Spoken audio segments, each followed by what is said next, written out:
Hello friends, मैं हूं Om Prakash Patel. C M rise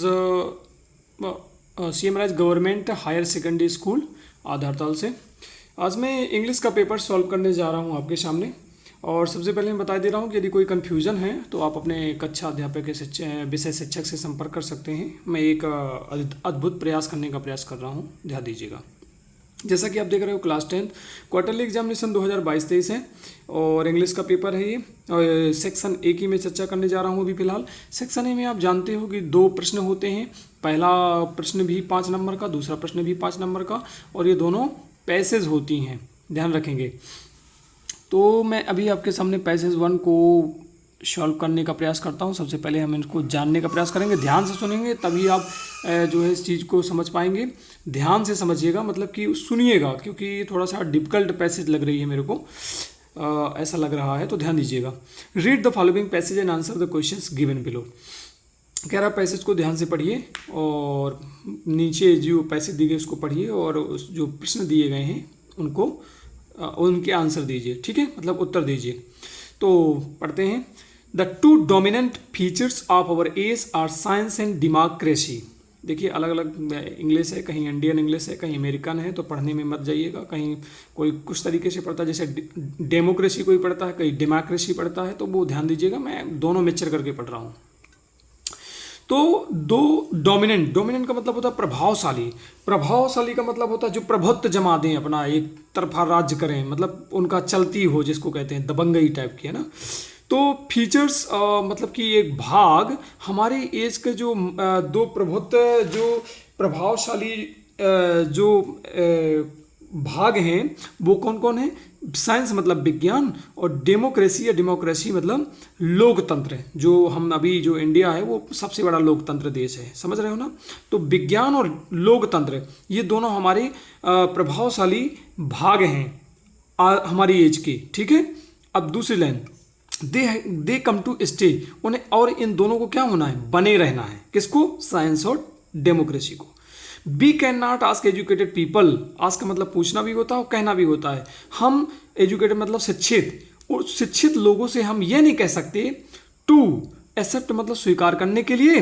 अब यहां से ध्यान दीजिएगा, deliverance of faith without rational evidence, मतलब उन शिक्षित लोगों से ये नहीं कह सकते। डिलीवरेंस का मतलब होता है किसी चीज़ को प्रदान करना या उद्धार करना, मुक्ति देना, बचाव करना। तो विश्वास को प्रदान करने के लिए मतलब किसी को ऐसा विश्वास नहीं दिला सकते। और कैसा विश्वास, विदाउट मतलब बिना, रेशनल मतलब तार्किक, विवेक बिना विवेक के, और साक्ष्य एविडेंस मतलब साक्ष्य, बिना तार्किक साक्ष्य के हम किसी को ये उनके विश्वास के बचाव में, वो ये विश्वास को स्वीकार करने के लिए, किसी बिना तार्किक चीज के हम किसी चीज को स्वीकार करने के लिए, किसी चीज को एक्सेप्ट करने के लिए नहीं कह सकते। ध्यान दीजिएगा, आगे बढ़िए। Whatever we are called upon to accept, जो भी, वाट एवर मतलब जो भी बी आर हमसे कहा जाता है स्वीकार करने के लिए, मस्ट बी जस्टिफाइड। जस्टिफाइड का मतलब होता है न्यायोचित, ध्यान दीजिएगा, न्यायोचित, और सपोर्टेड बाय रीजन। रीजन का मतलब यहाँ पे जो रैशनल मैंने शब्द कहा है वही बात है। रैशनल रीजन के बगैर ऐसी चीजों को हमें स्वीकार करने के लिए स्वीकार करना चाहिए, जरूर स्वीकार करना चाहिए। किसको, जिसमें एक तार्किक रीजन हो, मतलब कि विवेक तर्क सम्मत हो और न्यायोचित हो। फिर इसके बाद अगली लाइन, अदरवाइज यदि ऐसा नहीं होता है तो अवर रिलीजियस बिलीफ, जो हमारे धार्मिक विश्वास हैं, विल बी रिड्यूस का मतलब घटाना भी होता है, धकेलना भी होता है, धकेल दिए जाएंगे। जो हमारे धार्मिक विश्वास है वो कहाँ की ओर धकेल दिए जाएंगे, विशफुल थिंकिंग। ध्यान दीजिएगा, एक होता है रेशनल थिंकिंग, एक होता है विशफुल थिंकिंग। विशफुल का मतलब हमारी इच्छा के मुताबिक, मतलब कि कोई भी व्यक्ति आएगा कहेगा ऐसा नहीं करना चाहिए, ऐसा करना चाहिए, कोई रीजन नहीं देगा और हमें कह देगा कि विश्वास कर लो। तो मतलब अगर ऐसा नहीं होता है जस्टिफाइड और सपोर्टेड, कोई तर्क के तहत यदि इस चीज़ को हम स्वीकार नहीं करते हैं तो क्या होगा, कोई भी कह देगा कि ऐसा होता है तो हम मानने को बाध्य हो जाएंगे। आगे, modern man must learn to live with a religion. क्या कह रहा है, जो आधुनिक आदमी है उसे धर्म के साथ रहना जरूर सीखना चाहिए। और धर्म क्या है, ध्यान दीजिए, ये कह रहा है विच, कैसा धर्म, विच कमेंट्स इटसेल्फ, जो खुद ही यह, कमेंट्स मतलब क्या हो गया, खुद ही प्रशंसा करता हो। किसकी, खुद की, किस चीज की प्रशंसा करता हो, टू हिज इंटेलेक्चुअल कॉन्शियस, अंतरात्मा की बौद्धिकता को, और स्पिरिट ऑफ साइंस, विज्ञान की आत्मा को स्वीकार करता हो। फिर आगे देखिए, बिसाइड, साथ ही साथ रिलीजन, ध्यान दीजिए, रिलीजन कौन सा रिलीजन, किसकी बात कर रहा हूं, कैसा रिलीजन, जो अंतरात्मा की बौद्धिकता को और विज्ञान की आत्मा को, या स्पिरिट का मतलब आत्मा बस नहीं होता है, स्पिरिट का मतलब एक तरीके से आप क्या कह सकते हो, मानसिक शक्ति या दृढ़ता को भी क्या करता हो, वो स्वीकार करता हो, वो इसकी प्रशंसा करता हो, वो धर्म। ये धर्म संप्रदाय वाला नहीं, हिंदू मुस्लिम वाला। ध्यान दीजिएगा, आगे बढ़िए। साथ ही साथ religion should be the sustaining faith of democracy, और जो धर्म है, फिर से ध्यान दीजिएगा, वो धर्म नहीं, धर्म मतलब हमारा कर्म, should be sustaining faith of democracy, किस पे बना होना चाहिए, मजबूत होना चाहिए। सस्टेनिंग का मतलब होता है किसी चीज पे थमने वाला होना चाहिए, संभालने वाला होना चाहिए, पुष्टि करने वाला होना चाहिए, मतलब कि संभालने वाला होना चाहिए। किस चीज को संभालने वाला, डेमोक्रेसी के विश्वास को। फिर यहां से ध्यान दीजिए, विच इंसिस्ट ऑन द इंटेलेक्चुअल, ध्यान दीजिएगा, इंसिस्ट का मतलब आग्रह करना भी होता है, और इंसिस्ट का मतलब आप एक प्रकार से कहते हैं कि किसी बात के पर अड़ जाना या अडिग रहना, मतलब कहता है कि वो उस बात पे अडिग रहे। किस बात पे, इंटेलेक्चुअल बौद्धिकता और स्पिरिचुअल डेवलपमेंट, आध्यात्मिक विकास, स्पिरिचुअल का मतलब होता है आध्यात्मिक विकास पे क्या रहे, अडिग रहे, और एवरी ह्यूमन बीइंग की। और रिस्पेक्टिव का मतलब होता है इनको छोड़ के, किनको, कास्ट की परवाह ना करे, संप्रदाय की परवाह, मजहब की परवाह ना करे, किसी समुदाय की परवाह ना करे, इनकी परवाह करे बगैर वो किस पे अडिग रहे, आदमी के बौद्धिकता पे और आध्यात्मिक विकास पे, प्रत्येक ह्यूमन बीइंग के। अब आगे बढ़िए, कोई भी धर्म, देखिए बार बार रिलीजन आता है, लोग अभी आंसर सॉल्व करने में कंफ्यूज होंगे, यानी कोई भी धर्म विच डिवाइड्स मैन फ्रॉम मैन, ऐसा कोई धर्म जो आदमी को आदमी से अलग करता है, विशेषाधिकार देता है, शोषण करता है, और वार की, युद्ध की प्रशंसा करता है, आज टुडे एनी रिलीजन विच, तो उसे हम क्या कर सकते, कैन नॉट कमेंट, उसकी हम प्रशंसा नहीं कर सकते। ऐसा कोई भी धर्म जो किसकी बढ़ावा देता है, किसी एक विशेष अधिकार देता है, किसी भी व्यक्ति को सपोर्ट करता हो विशेष अधिकार के लिए, और उसका शोषण करने के लिए मजबूर करता हो, युद्ध के लिए हमें बाध्य करता हो, इस चीज़ को हम स्वीकार नहीं कर सकते हैं या उसकी प्रशंसा नहीं कर सकते हैं। ये है पैसेज, ध्यान दीजिएगा, बार बार सुनिएगा, बार बार पढ़िएगा तो थोड़ा समझ में आएगा। अब पहला number, in the passage it is said that democracy, passage में कहा गया है कि डेमोक्रेसी एक ही बार आया है और डेमोक्रेसी को रिलीजन बना दिया। ध्यान दीजिएगा, तो स्ट्रेंथन का मतलब होता है सशक्त या ताकतवर होना, सशक्त या ताकतवर बनाना। तो क्या रिलीजन को ताकतवर बना रहा है, कहाँ पे कह रहा है वो रिलीजन को ताकतवर बनाओ, बताओ कौन सी लाइन में कहा है भैया, हमें तो नहीं भी मिला है। और अगला देखते हैं, शुड वर्क फॉर, काम करना चाहिए, किसके लिए, spiritual development of every human being. उसने रिलीजन को यही तो कहा है, ये है line, should be the sustaining faith of democracy. Democracy की बात करके फिर कह रहा कि इंटेलेक्चुअल एंड स्पिरिचुअल डेवलपमेंट, मैंने वो समझाते समय भी बताया है। तो ये लाइन है। सी नंबर देख लो, should aim the intellectual growth of all people, और वो लक्ष्य बना सकता है कि बौद्धिकता, देखिए बौद्धिकता भी कहीं ना कहीं आया है, देखिए स्पिरिचुअल डेवलपमेंट ये आया है, इंटेलेक्चुअल आया है कि नहीं आया है, तो सी नंबर भी सही लग रहा है हमको। ए नंबर कहीं ना कहीं धर्म के बढ़ावे के लिए नहीं कह रहा, वो कह रहा है ऐसा धर्म क्या, कर्म जो तर्क पे डिपेंड हो उसी को हम स्वीकार करें और खोखलेपन को स्वीकार ना करें। तो ये धर्म की बढ़ावा तो पहली बात दे नहीं रहा है। तो ए नंबर कहीं से क्या आंसर हो सकता है हमारा, सी नंबर। तो फिर देखिए, जो वैसे अगर देखा जाए तो हमें सबसे अच्छा आंसर लिखना है, आंसर तो सभी हो सकते हैं, तो correct answer is the B, should work for spiritual development of every human being. कि इन द पैसेज कहा गया है कि डेमोक्रेसी को क्या काम करना चाहिए, स्पिरिचुअल डेवलपमेंट को एवरी ह्यूमन बीइंग के, और work for spiritual development of every human being. लेकिन इन दोनों को मिला दीजिए, शुड स्ट्रेंथन द रिलीजन, धर्म को बढ़ावा देने के लिए, पर धर्म को बढ़ाने के लिए तो ठीक है, लेकिन वो किस प्रकार का धर्म, तो उसमें डेमोक्रेसी आता है। इसके बाद सी नंबर देखा जाए, intellectual growth of all people, लेकिन इसमें दोनों में समाहित है, intellectual and spiritual development of every human being. थोड़ी इस चीज़ को समझने की जरूरत है, ध्यान दीजिएगा, थोड़ा डाउट वाले आंसर हैं इस पैसेज में। हाँ, सेकेंड नंबर में देखिए which of the following is correct, कौन सही है? तो a good religion grants number of privilege to people, विशेषाधिकार देता है वो? नहीं, बिल्कुल इसकी बात नहीं करता वो, कि उसने मना किया कि प्रिविलेज वाला यदि है तुम उसको स्वीकार नहीं कर सकते। अ good religion divides man from man, मना किया है कि हम इसकी प्रशंसा नहीं कर सकते, वो ऐसा ऐसा अच्छा धर्म नहीं है, मतलब प्रशंसा नहीं कर सकते, मतलब उसको स्वीकार नहीं कर रहे हैं हम, करेक्ट नहीं है वो। गुड रिलीजन सपोर्ट वार, युद्ध को सपोर्ट करता है, बिल्कुल हम सपोर्ट नहीं कर सकते। तो फिर कौन सा, डी नंबर देख लेते हैं। Good religion support democratic system, बिल्कुल उसने कहा है कि डेमोक्रेटिक सिस्टम, लेकिन डेमोक्रेटिक सिस्टम को कह दिया है कि क्या हो गया, वो रिलीजन है एक प्रकार से। कौन सी लाइन में आया, ये आया है, आप देख सकते हो, religion which comments itself justified and supported by the reason. और फिर क्या कह रहा है, spread of the sign beside, ये है beside religion should be the sustaining of faith of democracy, लोकतंत्र के विश्वास को बनाए रखे और insist on the intellectual and spiritual development of every human being. तो ध्यान देने की बात है, ध्यान देंगे।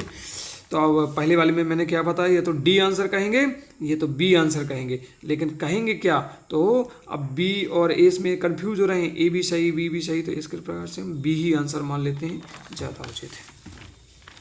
इसके बाद आगे बढ़ते हैं, देखिए third number, the writer of the passage stage the important, इसमें भी कंफ्यूजन वाला है, साइंस भी सही है, अब ये रिलीजन डेमोक्रेसी भी आया तो डी भी सही है। अब करें क्या भाई, बी नंबर में दोनों दे दिया है तो दोनों सही है, बी नंबर सही है। इसी तरह आप जो है चौथा नंबर देख लो, writer said that people should have unquestionable faith in religion, उसने मना किया है भैया कि जो धर्म ऐसा कहे कि भैया क्वेश्चन न पूछो, बस धर्म है ये तो इसको स्वीकार कर लो, नहीं हमें ऐसे धर्म को स्वीकार नहीं करना है जब तक कोई तार्किक रीजन ना हो, इसलिए पहला गलत। Faith and reason are to separate entirely, दोनों अलग अलग नहीं है, विश्वास और रीजन। तर्क, रीजन का मतलब यहाँ विवेक की बात है, रीजन मतलब कारण नहीं है। Educated people are likely to accept faith not supported, जो शिक्षित लोग हैं वो संभवतः स्वीकार नहीं कर सकते फैथ नॉट सपोर्टेड, ऐसा विश्वास जो सपोर्ट नहीं किया गया हो। एजुकेटेड पीपल आर लाइकली, संभावित हैं तो स्वीकार करने के लिए, फैथ उस विश्वास को स्वीकार करने के लिए जो सपोर्ट नहीं किया गया, मतलब बिना किसी चीज़ के, और सपोर्टेड किसके, सपोर्टेड रेशनल थिंकिंग की। और डी नंबर तो ये भी गलत है, डी नंबर मतलब सही, लगभग सही जा रहे हैं पर हमें बेस्ट आंसर चुनना है, D number. Faith without rational evidence may not be acceptable to the educated people, यही तो हमें पैसे समझा रही है कि बिना तर्क के आप किसी भी चीज़ को स्वीकार नहीं करो, यही तो मोटिव है उसका, देख लो पूरा पढ़ के। और पांचवा number, what according to the writer is the role of religion in the present, तो देखिए मैं डी से चलता हूँ, मुझे पहला देखा कि डेवलपमेंट गॉड की कहीं बात ही नहीं आई कि गॉड पे विश्वास करो।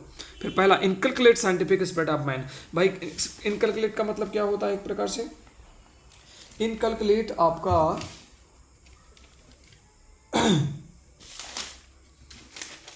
हाँ, इनकलकुलेट साइंटिफिक मतलब वैज्ञानिक, और स्पिरिट मतलब मैंने क्या कहा, दृढ़ता, और स्पिरिट मतलब एक जैसे टीम भावना जो होती है उसको भी आप एक प्रकार से कह सकते हैं।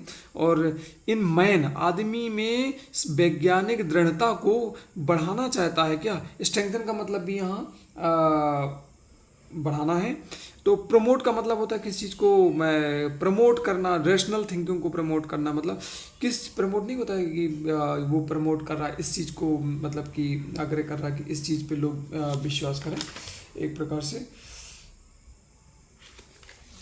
तो डेवलप, पहला डी नंबर गलत है एक प्रकार से। अब कैलकुलेट, मन में बैठाना, वैज्ञानिक कारणों को आदमी के मन में बैठाना, तो ऐसा भी साइंटिफिक स्पिरिट की बात नहीं कर रहा, वो रेशनल की बात कर रहा है ना, मतलब तर्क सम्मत होना चाहिए, विज्ञान तो ठीक ही ठाक है। तो देखिए इसमें भी एकदम मिलते जुलते आंसर हैं, बहुत गहराई से समझना होगा हमें। स्ट्रेंथन फैथ एंड डेमोक्रेसी, और डेमोक्रेसी में विश्वास बढ़ाना, तो डेमोक्रेसी में विश्वास बढ़ाने की बात नहीं कह रहा, वो कह रहा है डेमोक्रेसी ऐसी होनी चाहिए, विश्वास बना रहना चाहिए, लेकिन कैसा होना चाहिए। तो ये लगभग सारी चीज़ें हैं, पर हम करेक्ट आंसर इधर डी मान लेते हैं, ठीक है। आंसर सब ज़्यादातर सही है, लेकिन हमें बेस्ट आंसर चुनना है, ये बात ध्यान रखेंगे, कहीं कंफ्यूजन हो तो आप अपने शिक्षक से मिल सकते हैं। Second number, read the following passage and answer the question given below, ये बहुत सिंपल पैसेज है। Among the natural resources which can be called upon in a national plan for development, among the natural resources, among the natural resources, जो प्राकृतिक संसाधन हैं, which can be called upon in national plan for development, मतलब राष्ट्रीय विकास के लिए कहा जा सकता है, तो संभव है कि मोस्ट इंपॉर्टेंट, उसमें से सबसे जो ज़्यादा महत्वपूर्ण है वो ह्यूमन लेबर है, ये आंसर आपको मिलेगा। विदाउट प्रोडक्टिव लेबर फोर्स, मतलब कि उत्पादक पारिश्रमिक के बिना, इंक्लूडिंग इफेक्टिव और साथ ही साथ प्रभावशाली नेतृत्व, जैसे कि हमारे अभी देश के कोई प्रभावशाली नेता हों, एंड इंटेलिजेंस मिडिल मैनेजमेंट, छोटे छोटे मैनेजमेंट मतलब प्रबंधन करना, जैसे किसी चीज़ को मतलब एक व्यवस्थित ढंग से करना। No amount of foreign assistance, कह रहा कि विदेशी सहायता की कोई आवश्यकता नहीं है और ना ही विदेशी नेचुरल वेल्थ की भी आवश्यकता है। कैन इंश्योर सक्सेसफुल डेवलपमेंट, हम हमारे देश में जो कुछ भी है उसी से हम सक्सेसफुल हो सकते हैं और आधुनिक डेवलपमेंट एंड मॉडर्नाइजेशन। लेकिन ज़रूरत क्या है वो सक्सेस के लिए, कह रहा है कि one essential factor is usually overlooked और इग्नोर्ड। कहता है कि हमारे यहाँ बहुत सारे कारण हैं लेकिन एक को इग्नोर किया जाता है, ध्यान नहीं दिया जाता है, और वो फैक्टर है रोल ऑफ वुमेन। मतलब जो महिलाओं का रोल है उसको हम भूल ही जाते हैं। वो हमारे डेवलपमेंट में काम आ सकता है, मनुष्य का तो आता ही है लेकिन वुमेन का भी। Development will be handicapped as long as the women remain second class citizens, uneducated, without any voice in a family or community citizen. यदि हमारा डेवलपमेंट अच्छे से नहीं हो सकता, अक्षम ही बना रहेगा, दिव्यांग ही बना रह जाएगा, यदि हमारी जो महिलाएं सेकंड क्लास की वो बिना पढ़े लिखे रह जाती हैं, उनकी कोई फैमिली और समुदाय में कोई निर्णय लेने में आवाज़ ही नहीं है, ना कोई लीगल और आर्थिक रूप से उनका कोई स्टेटस है, मतलब उनके पास ना धन के निर्णय लेने की कोई क्षमता है ना, या मतलब अधिकार नहीं है एक प्रकार से, और उनकी शादी कर दी जाती है और प्रैक्टिकली जब शादी हो जाती है तो बच्चे हो जाते हैं। Hence for producing one baby after another, एक बच्चा हुआ फिर दूसरा हुआ, और often only to see half of them die before they are of school as. अब आप जानते हो कि कम उम्र में शादी हो जाएगी तो मृत्यु के चांस भी बच्चा जच्चा दोनों को होता है। We can enhance development by improving women power, हम कैसे इन्हांस कर सकते हैं, कैसे सुधार सकते हैं जो है डेवलपमेंट को, वुमेन पावर को सुधार करके, बाय गिविंग वुमेन अपॉर्चुनिटी, और कैसे उनको अपॉर्चुनिटी देके, अवसर दे करके, तो डेवलप देमसेल्फ, खुद को वो डेवलप कर सकें, ऐसे उनको अवसर दें, तब हमारा जो है नेशनल डेवलपमेंट हो सकेगा। आगे बढ़ते हैं। पहला आंसर देखिए मैंने जिक्र किया था, the most important natural resources for national development, सबसे इंपॉर्टेंट क्या है, ह्यूमन लेबर, बस कुछ नहीं है। Effective leadership, intelligent, middle management, ये सब की बात ही नहीं, वो सीधे सीधे कह रहा है ह्यूमन लेबर। और human power means, human power का मीन्स क्या है, ह्यूमन में दोनों हैं, नारी और क्या कहते हैं, ह्यूमन का मतलब ही होता है दो प्रकार के व्यक्ति होते हैं, स्त्री और पुरुष। तो ओनली वुमेन गलत, पीपल इंक्लूडिंग चिल्ड्रन गलत, ओनली मैन गलत, मतलब सही है बट सबसे best answer both man and women, क्योंकि ह्यूमन का मतलब ही होता है स्त्री और पुरुष, तो बस डी आंसर सही है। The ignored and overlooked factor is the development, ये आया है, रोल ऑफ वुमेन, इसको इग्नोर किया जाता है। वुमेन हम हार्डली, अब कह रहा मुश्किल से वुमेन के पास है, क्या मुश्किल क्या है, ना तो उसके पास समुदाय में डिसीजन लेने में कोई वैधानिक कारण है, ना इकोनॉमिक स्टेटस है। तो देखिए इकोनॉमिक और लीगल स्टेटस, ये नंबर देखिएगा कैसे कंफ्यूज करता है, ये भी सही लग रहा है। Any vice in the family or community decision, legal economic, इसमें दोनों चीज़ें समाहित कर दी है। Any vice in family community decision, देखिए ए और सी में उसने दोनों चीज़ें, और ए और सी की डाल दी है उसमें बी में, ध्यान समझिए, ए में जो ऑप्शन है और जो सी में ऑप्शन है उनको दोनों को कंबाइन करके किस ऑप्शन में डाल दिया है, बी ऑप्शन में, है ना। और ए भी सही है और सी भी सही है, लेकिन हमें सबसे सही ढूंढना है। और डी में क्या है, एनवाइज डिसाइड अबाउट देमसेल्फ, डी तो बिल्कुल गलत है। अब हमारे पास 3 ऑप्शन बचे, तो ए और सी के दोनों ऑप्शन बी में है, तो करेक्ट आंसर क्या होगा, बी, क्योंकि दोनों का डाल दिया और उसने जिक्र किया है पैसेज में दोनों का। देखिए यहाँ पे ये जिक्र किया है, ये कह रहा है without any wise in the family or community decision, ये पूरा देख लीजिए आप ध्यान से, डिसीजन विदाउट लीगल और इकोनॉमिक स्टेटस, बस ये तो पूरा आ गया बी में, तो करेक्ट आंसर क्या हो गया हमारा, वही हो गया। ठीक है, अब इसके बाद नेक्स्ट है वुमेन पावर। वुमेन पावर क्या है, जो एसेंशियल आवश्यक है पावर चाइल्ड प्रोडक्शन में, क्या बच्चों के प्रोडक्शन में, नहीं बिल्कुल नहीं कह रहा वो। N essential power in marriage, शादी करवाने में केवल, नहीं।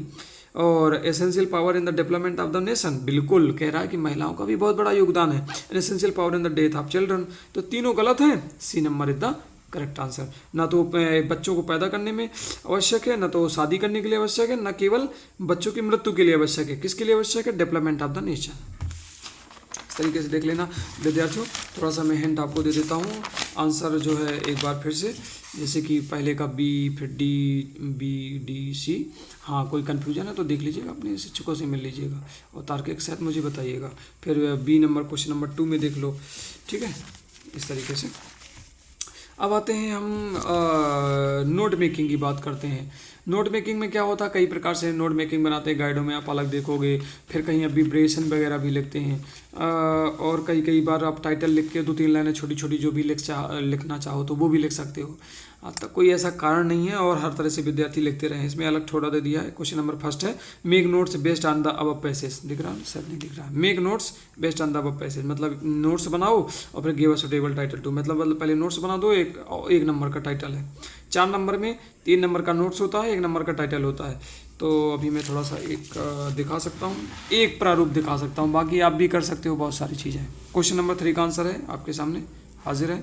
ये टाइटल है, देखिए कैमिलियंस, और ये मैंने छोटा एक हेडिंग डाल के, हेडिंग के अंदर हेडिंग डाल दी, पहली हेडिंग फिर दूसरी हेडिंग, फिर ये ब्राइट सनलाइट, ये सब मैंने उसी से पैसे से ही किया है। Cause the skin to darken में, तो ये आप कर सकते हो। टाइप्स ऑफ डेमोलियन, जरूरी नहीं कि आप एब्रीविएशन ही लिखो, एब्रीविएशन का अलग नंबर मिलता है, पर ऐसी छोटी छोटी लाइन भी लिख सकते हो। मैंने इसमें टाइटल तो उसका 1 नंबर नहीं मिल रहा है। चलो आगे बढ़ते हैं। इसके बाद देखिए एप्लीकेशन, आप छुट्टी का एप्लीकेशन 10th में खूब आता है, लेकिन इस बार थोड़ा सा उसने कर दिया। SSB श्रीवास्तव आपको बन जाना है, मतलब लड़का लड़की कुछ भी हो आप। ये लड़की है SSB Shrivastava, CM rise school में पढ़ती है, गौरैया मध्य प्रदेश में। और application to principal for issuing book from book bank. इस बार छुट्टी का नहीं आया, क्या आ गया है, बुक लेने के लिए, इशू करने के लिए। तो उसका एक प्रारूप देख सकते हो, आधा तो उसी में आंसर में लिखा हुआ है। ये लो, आप अपने स्कूल का नाम नहीं लिखना है भैया, कहाँ का लिखना है, वो जो लिखा हुआ है पेपर में, क्या लिखा है, to the principals government CM rise school Gauraiya MP लिखा हुआ है। अगर आप CM राइज में पढ़ते हो तो यानी कि अपने स्कूल का नाम लिख दो। एप्लीकेशन देखो मैंने, और विषय तो हर पेपर में दिया रहता है। जैसे क्वेश्चन देख लो, अब राइट एन एप्लीकेशन, तो राइट को हटा दो और टू योर प्रिंसिपल को हटा दो, और यहाँ से लिख लो an application for issuing book from, बस क्या करना है। आधा आंसर तो उसी में लिखा रहता है भाइयों, किसमें, पेपर में। तो ये मैंने थोड़ा सा नमूना आपके सामने दिया, ऐसा आप लिख सकते हो, है ना। आजकल ये वाला सिस्टम चल रहा है, एक ही साइड लिखना है। हमारे ज़माने में यहाँ लिखते थे योर्स एविडेंटली स्टूडेंट, पर अब ऐसा नहीं चल रहा है। आप ध्यान देंगे थोड़ा सा, अगली बार मैं जब वीडियो बनाऊंगा तो और क्लियर करूंगा। मैं धीरे धीरे चीज़ें सुधारता जा रहा हूँ और करेक्टनेस की बात भी कर रहा हूँ कि अब गलत ना हो। हाँ, एक क्वेश्चन नंबर 5 है, इस बार वंडर ऑफ साइंस नहीं आया, आप देख पा रहे हो। तो वंडर ऑफ साइंस नहीं है, इंपॉर्टेंस ऑफ ट्रीज है, ऑनलाइन एजुकेशन है, जंक फूड है, तो किसी एक पे लिखना है। आप बना के लिख सकते हो। तो मैंने थोड़ा सा ट्राई किया है, अभी मैं विस्तृत आपको पढ़ाऊंगा, बस आप जुड़े रहिए। तो इंपॉर्टेंस ऑफ ट्रीज के बारे में बात की है, तो मैंने थोड़ा बहुत शॉर्टकट में लिखा है, पहले आउटलाइन लिख दी है। Introduction, importance, kinds of trees, advantage of trees, conclusion. Introduction और कंक्लूजन तो सभी में आना है, जाहिर सी बात है ना। फिर इसके बाद मैंने थोड़ा बहुत इनमें लिख भी दिया है, तो ये आप देख सकते हो।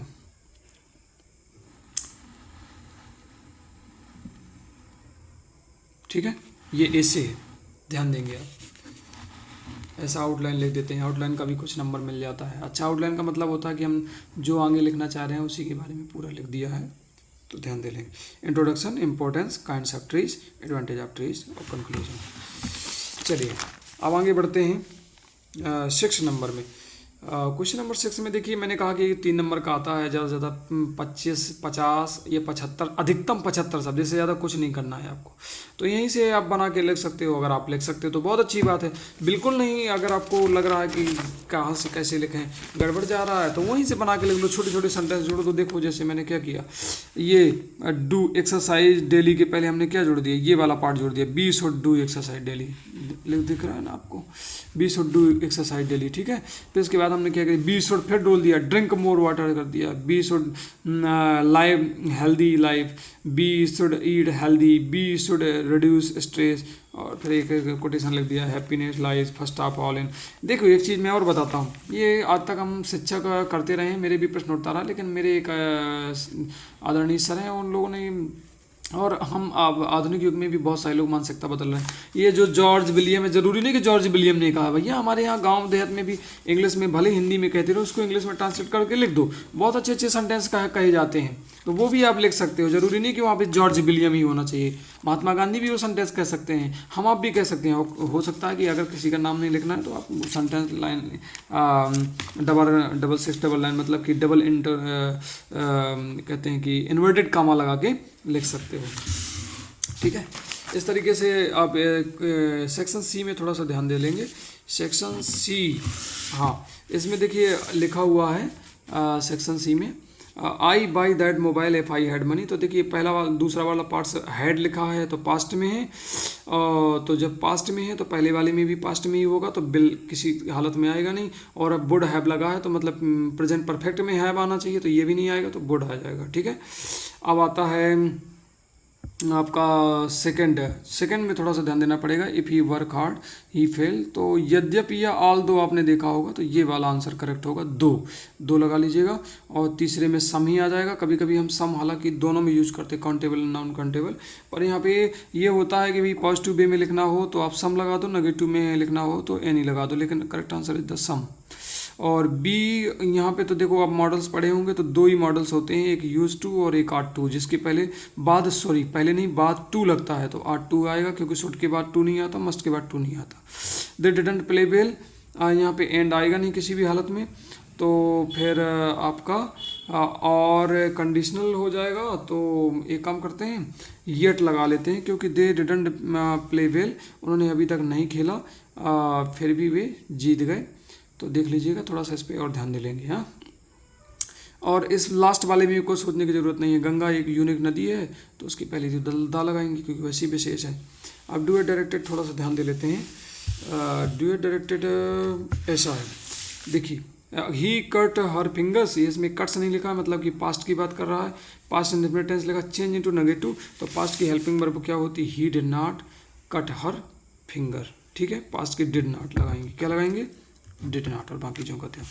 फिर उसके बाद he did not go to school, he was ill, combine the sentence using because. Because बड़ा सिंपल होता है, बिकॉज का मतलब क्योंकि होता है, तो वो स्कूल नहीं गया क्योंकि वह बीमार था, तो बस कुछ नहीं, बिकॉज को बीच में कर देना है और पहले वाले को ही इस्तेमाल बना के जोड़ देना है।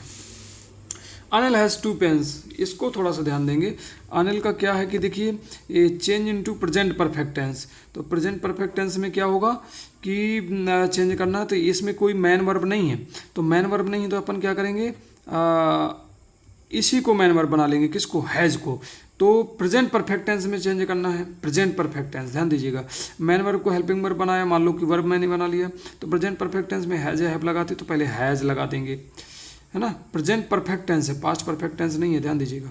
और वर्ब की थर्ड फॉर्म क्या होती है, हैज़ की हैड होती है, तो Anil has had two pens, ध्यान देंगे। ठीक है, Anil has had two pens, क्यों किया हमने, ये वर्ब की थर्ड फॉर्म है, ये मैन वर्ब हमने इसको बना दिया, ये थोड़ा कठिन टाइप का है, ध्यान देंगे। He is ill that he can't go to office, इसमें क्या करना है, rewrite the sentence using too का प्रयोग करना है। अरे भैया कुछ नहीं करना, सू की जगह टू लगा दो और दैट से लेके ही कांट के बीच में टू लगा दो। देखिए जैसा कि मैंने लिखा है, ये लिखा है he is too ill to go to office. ठीक है, तो ये हो गया। इसमें हालांकि कितने करना है, 5 करना है। और दे वर मेकिंग टॉयस, इसको भी थोड़ा ध्यान देंगे, दे वर, तो इसमें बेइंग वाला लगा देते हैं, ये मैंने एक सेंटेंस है देख लीजिए, toys were being made by them, पीछे वाले को उठा के आगे कर दो, और उसके बाद वर लगा दो, बेइंग लगा दो, और मेड में जो आईएनजी लगा था उसका हटा के बाई देम कर दो, मेड थर्ड फॉर्म हो गई। ठीक है, अब आते हैं हम सेक्शन डी की बात करते हैं। सेक्शन डी आपकी किताब से आया है, तो इसमें तो कुछ पूछने की ज़रूरत नहीं है, आपने पढ़े होंगे पर तो खटाफट बता देंगे। Lencho compare the large raindrops with new coins आ गया, और सेकंड में डिजायर हो गया, और थर्ड में इट्स पीपल। नेल्सन मंडेला ने क्या कहा था कि मेरा जो नेशनल कंट्री का सबसे बड़ा धन है वो हमारे लोग हैं। The poem Amanda is compose by, ये अब इसमें क्या याद करना है, जो अमांडा का देख लोगे किस पोएट ने लिखा है, तो रॉबिन क्लेन ने लिखा है, तो इसको बस लिख लेंगे, बस इसमें तो कोई दिक्कत ही नहीं। ये लो सेक्शन डी में ऐसे आंसर है, पहले का ए, दूसरे का ए, तीसरे का बी, चौथे का सी, है ना, ध्यान दे रहे हैं। सेक्शन डी का 9th। अब 10th ए और 10th बी, दो प्रश्न है, ये भी नेल्सन मंडेला से ही ये पैसे दे दी गई है। I knew that oppressor must be liberated just as surely as the, तो चलो मैं इसको नहीं पढ़ता हूँ, टाइम वेस्ट नहीं करता हूँ। पहला question, who is the writer of the lesson from which the lesson. देखो अब टेक्स्ट बुक भर दे दी है, हमको पढ़ने से पता चल जाता है, जब आपने किताब पढ़ी होगी तो आपको खुद ही पता होगा। अप्रेसर शब्द किस में आया है, ये नेल्सन मंडेला ही कह रहे हैं कि मैं अप्रेस कर दिया गया था, पकड़ के जेल में बंद कर दिया गया था, ये उल्टा सीधा, और नेल्सन मंडेला ने ही लिखा है। और सेकेंड है a man who takes away another freedom is, तो अ प्रिजनर ऑफ हेट्रेड, इसको पढ़ेंगे तो पढ़ लेते हैं। चलो ये लिखा है यहाँ पे कहीं आया है, तो आई मैं जानता था कि ऑपरेसर मस्ट बी लिबरेटेड, स्वतंत्र किया जाना चाहिए, just as surely as the oppressed, जैसे कि क्या कह रहे हैं कि मैं जानता था कि operation must be liberated, liberate का मतलब स्वतंत्र किया जाना चाहिए, जैसा कि श्योरली निश्चित रूप से एट द अप्रेस्ड किया गया। अ मैन एक आदमी who takes away another man's freedom, एक आदमी जो दूसरे की स्वतंत्रता को भंग करता है, is prisoner of hatred, hatred मतलब घृणा का पात्र है कहीं ना कहीं। तो ये वाला आंसर आपको मिल गया, ठीक है। तीसरा number, find out the word from the above which is opposite of. Wide का मतलब चौड़ा होता है, ये भी पैसेज से जरूर है, पर नैरो मतलब सकरा होता है। हाँ, एक जगह कह रहा है कि पैसेज से ढूंढ के लिखो, तो शायद ये लिखा है नैरो माइंडलेस, ठीक है। और ये पोयम आपको स्टॉलिंग फोर्थ बीस्ट सुन के आपको पता चल गया होगा कि एक पोयम है how to tell wild animals, देख लीजिएगा, वहाँ से ये पैसेज लिया गया है। इसकी पोएट कौन है? Carolyn Wells. ये याद करने वाली बातें हैं दोनों। What is the word beast means, ये थोड़ा हटकर है, तो बीस्ट का मतलब जानवर होता है, तो जानवर का ही मीन्स होता है एनिमल मीन्स। तो 10B 10A के आंसर देख लेते हैं, ये हैं सही लिखे हैं, सी बिल्कुल गलत तो नहीं कर दिया अपन ने, पहले का सी, दूसरे का सी और तीसरे का बी, करेक्ट आंसर 10B, पहले का ए, दूसरे का बी और तीसरे थर्ड का सी, ठीक है। अब कुछ विद्यार्थी कह रहे थे कि क्वेश्चन आंसर नहीं मिल रहे हैं, तो चलिए क्वेश्चन आंसर देख लेते हैं। 11 में 6 क्वेश्चन करना, जैसा कि हमने बताया था, सेक्शन डी में 12 नंबर के हैं, तो कोई भी आप 7 दिए गए हैं, 7 दिए गए हैं मतलब कि, तो आप उसमें से 6 कर लो। 11 में मैंने पहले का आंसर लिख दिया है, लेंचो से द रैंड्रफ और न्यू कॉइन्स, तो आप इसको देख लीजिए, है ना। राइटिंग समझ में आया तो बताइएगा, मैं पढ़ के बता। Lencho said that the raindrops were like new coins because the rain would help his crop and he expected a rich harvest। ध्यान दें, आप खुद ही अपने जो पढ़ाया गया है, आपने जो सिलेबस लिखा है वहाँ से लिख सकते हो। अगर नहीं लिखा है तो मैं थोड़ी नमूना बताता हूँ कि कैसे लिखा जाता है, बाकी आप अपने जो भी आपने कोर्स लिखा है उसे देख लेंगे। तो सेकंड आंसर लिखा है मैंने, फिर थर्ड का आंसर लिखा है, फिर फोर्थ नंबर लिखा है हमने, और फिर फिफ्थ लिखा है। और हालांकि आपको 6 करने हैं, तो मैंने 6 तक लिख दिया है, आप देख पा रहे हो, ठीक है। ये 11 नंबर क्वेश्चन के 6 आंसर हो गए। यहाँ तक है, थोड़ी ध्यान देंगे, ये यहाँ कंप्लीट हो रहा है। अब क्वेश्चन नंबर 12 में क्या करना है? क्वेश्चन नंबर 12 में आप देख रहे हो 2 प्रश्न करना है और 3 दिए गए हैं, तो 2 इसमें हमने क्या किया है, तो 12 में पहला कर दिया है हमने, और पहले के बाद दूसरा कर दिया, बस 2 ही तो करना था, ठीक है। फर्स्ट टाइम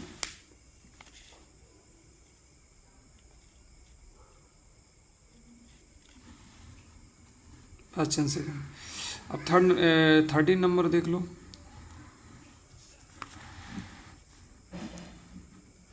क्वेश्चन नंबर 13 में भी 2 प्रश्न करने थे, ये लिखा है answer the following question about 30 और 22, तो इसमें भी हमने 2 के आंसर लिख दिए हैं, दूसरे का लिखा है और तीसरे का लिखा है, देख लेंगे। इसके बाद आता है 40 नंबर, तो 40 नंबर में केवल 2 दिए हैं, 75 वर्ड्स में लिखना है, 3 नंबर का है, आपको एक ही करना है, तो हमने एक किसका कर दिया है, 40 नंबर का, ठीक है। और इसी तरीके से 15 में भी एक करना है, 15 में भी एक करना है, 16 में भी एक करना है, तो 15 16 के भी आंसर हमने करके दे दिए।